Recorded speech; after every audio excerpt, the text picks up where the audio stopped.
যারা সব সময় আস্তাগফিরুল্লাহ পড়ে তাদের রিজিকের কোনো টেনশন হয় না, রিজিক নিয়ে তাদের আর কোনো চিন্তা থাকে না। আল্লাহ নবী নূহ আলাইহিস সালাম যিনি ওনার জাতিগোষ্ঠীকে বলেছিলেন ফাকুলতু আস্তাগফিরু রাব্বাকুম ইন্নাহু কানা গাফফারা, তোমরা বেশি বেশি ইস্তেগফার পড়ো, তিনি ক্ষমাশীল।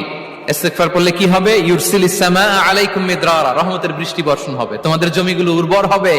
ওয়া ইউমদিদুকুম বিআমওয়ালি ওয়া বানিন, আল্লাহ তাআলা তোমাদেরকে সম্পদে বারাকা দিবেন, সন্তানে বারাকা দিবেন। ওয়া ইয়াজআল লাকুম জান্নাতিন ওয়া ইয়াজআল লাকুম আনহারা, তোমাদের ফসল ক্ষেতগুলো সবুজ শ্যামল হয়ে ভরপুর হবে, তোমাদের রিজিকে বারাকা নেমে আসবে। তাহলে আমরা যেন বেশি বেশি ইস্তেগফার করি।